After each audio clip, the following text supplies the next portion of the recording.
Welcome to the Deep Dive. Today we're jumping into something really critical, securing remote access for maintenance folks in operational technology, OT. It's all about efficiency, fixing things faster, getting updates out even when sites are spread all over the place. And with Industry 4.0 and IIoT connecting everything up, this remote access is becoming, well, almost essential. Exactly.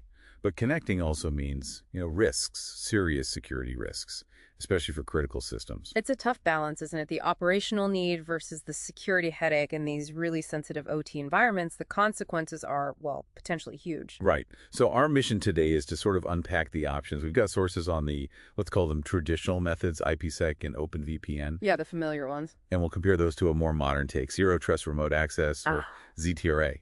We'll touch on IT4 Automation's ZTRAS service as one example out there. Okay.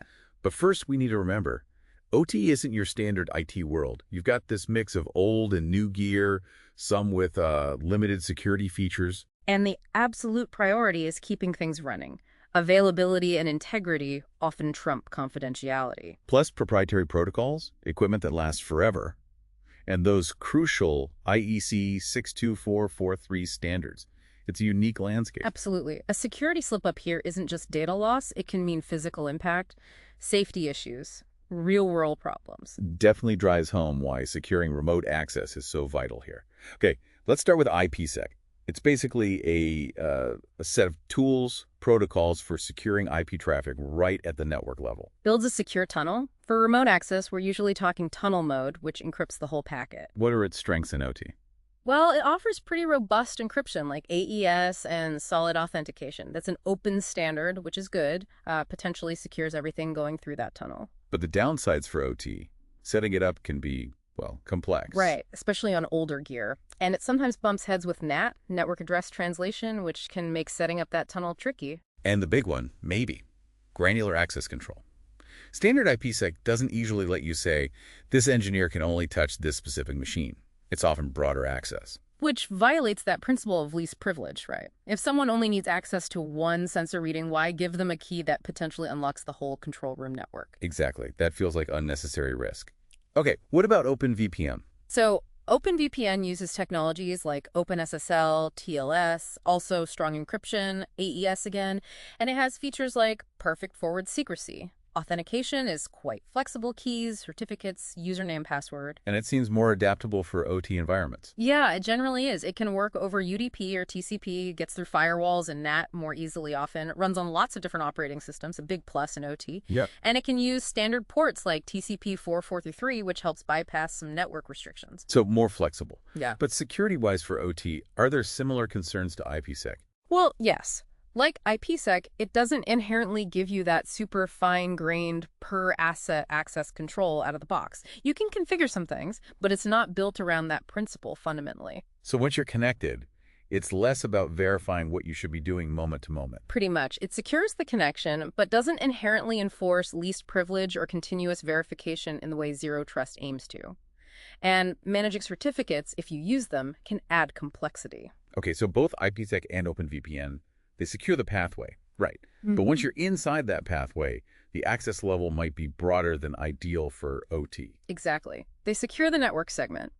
Access within that segment is often a separate layer of control, or sometimes not controlled finely enough. They lack that built-in identity-focused control at the resource level. Which leads us nicely into the paradigm shift. Zero trust. The core idea. Never trust, always verify. Forget the old perimeter model. So it's about things like micro-segmentation, breaking the network into tiny zones. Yep. And least privilege access, only the absolute minimum needed. Multi-factor authentication, MFA, is key. Continuous monitoring. Assuming a breach could happen, identity becomes the new perimeter. And how does that fit with OT's needs? It aligns really well, actually. Granular access means an engineer fixing one PLC only gets access to that PLC for that task. Continuous verification checks they should still have access. Micro-segmentation contains breaches. It's much more targeted than a wide-open VPN tunnel. And solutions like that ZTRAS service we mentioned presumably build on these ideas: identity-based access, MFA, session logging, maybe even understanding OT protocol. That would be the goal, yes, to implement those zero trust principles specifically for the OT context. So let's compare head to head. VPNs secure the tunnel. ZTRA secures access to the resource itself. Is that a fair summary? That's a great way to put it. The fundamental difference is the precision of control. VPNs grant network access. ZTRA grants access to specific assets based on verified identity and context. Which sounds much better for OT security, limiting the blast radius if something goes wrong. Absolutely. Enforcing least privilege at the asset level is huge for safety and reliability. Are there downsides to ZTRA? Is it more complex to set up than, say, OpenVPN? Well, it can introduce different complexities, managing identities, policies, ensuring compatibility, especially with very old legacy systems that might need agents or specific gateways. Okay, so maybe not plug and play for everything just yet. Potentially, yeah. But modern ZTRA solutions are trying to simplify deployment and management, and the security benefits are significant. Think about monitoring. ZTRA typically provides much richer logs about who did what to which asset. Better for spotting trouble early and figuring out what happened afterwards. Definitely. Performance is always a consideration too, of course. VPN encryption adds overhead. ZTRA's continuous verification might too. You need to test it in your environment. So summing up, for OT maintenance, ZTRA seems like the generally recommended direction over traditional VPNs. Generally, yes. It aligns better with core OT security needs. That granular control, continuous verification, minimizing the attack surface. Though VPNs might still have a place. Basic scenarios, maybe. Perhaps. Or maybe as one layer in a defense-in-depth strategy. But whatever tech you use, the basics are crucial. Follow IEC 62443. Use MFA always, least privilege. Segment your network, monitor everything. Regular audits, training, secure development, patching. And vetting your vendors carefully, especially if you're bringing in a ZPRA solution. Absolutely. Ultimately, it's less about the specific product and more about adopting that security-first, zero-trust mindset. That's how you truly protect these critical OT systems, their safety, their reliability, their integrity.